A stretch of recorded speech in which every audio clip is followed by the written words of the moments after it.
من نتعدى جوا العين أريد خدود وردية، الله انطاها بس للحور ما منطيها للثانية. أمشي وما أشوف وجوه أدور نظرة تعنيني. عذرا يا بنات الناس، بس محبوب تبعي. زين أطق بطق نسولف عنه. احكي لي القصة من البداية. أنا كلش خجول.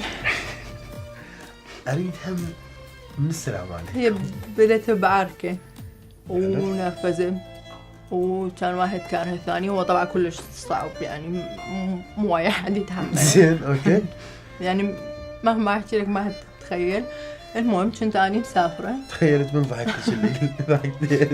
أنا كنت مسافرة. زين. فبالكاونتر دا أشوف إنه إحنا واقفين سراكي، فأجا شخص ضرب السرا وراح أبرد. سافرنا، خلصت السفرة، رجعت بيوم الرجعة نفس زيت الشخص. همين نفسه وهمين ضرب السرا. أنا ما قدرت أسكت، قلت له أنت ما تستحي، مو عيب عليك؟ شنو هالتصرفات هاي؟ يعني شو احنا مو واقفين؟ ليش ما تحترمنا؟ هاي العالم الواقفة يعني. واذا الواحد عنده واسطة كنا نقدر نطب وما ادري شنو. اي انسان عادي هسه يقدر يعني يطب ويضرب سرا. بعيب، واقفين احترمنا شوية، وكنا تعبانين وما ادري. كان يقول لي تو الا متى تكون بهذا الغباء؟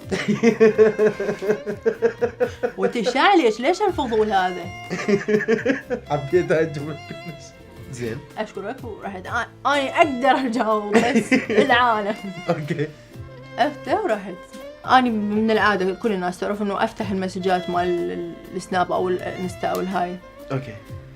فتحت واحد من السنابات، لقيت كاتب لي اني اسف لانه كان موقف كلش محرج وما ادري شنو، واني ما اعتذر من احد. يعني دا يخربها. انا ما اعتذر. انا ما اعتذر من احد. بس بعدين صديقي قال لي انت، حتى ما قال لي انت مقدمه برامج اعلامي، صديقي قال لي انت معروفه وهاي. فقلت عيب اني هيك سويت قدام العالم، رزلت.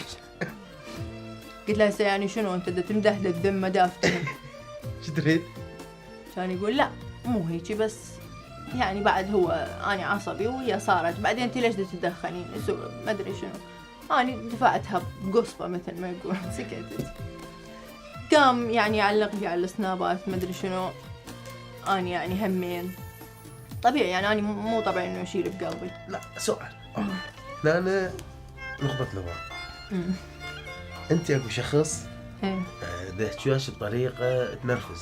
أنا أريد الدافع الحقيقي، لأنه أنا دا أجاوب على هذا الشخص اللي هو دا ينرفزني. استفزتني طريقته، مو لأنه مثلا هو لأنه ما كان يحكي بس بعدم احترام، لا يكسر ويجبر. فأريد أفتهم شنو اللي بالضبط المغزى من هذا الموضوع. شو يريد؟ شنو؟ المرأة شو تحب؟ المرأة وخصوصا العراقية تحب الرجل أو الشخص اللي شخصيته قوية. وصفي لي إياه.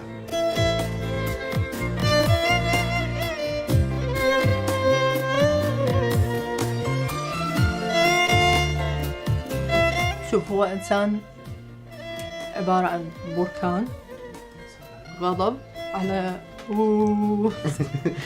هوس وصياع، همين أكو حنية.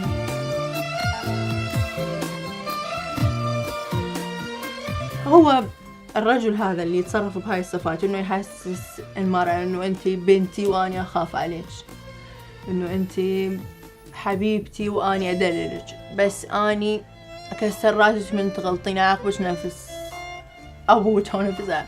يعني هو هذا شيء حلو.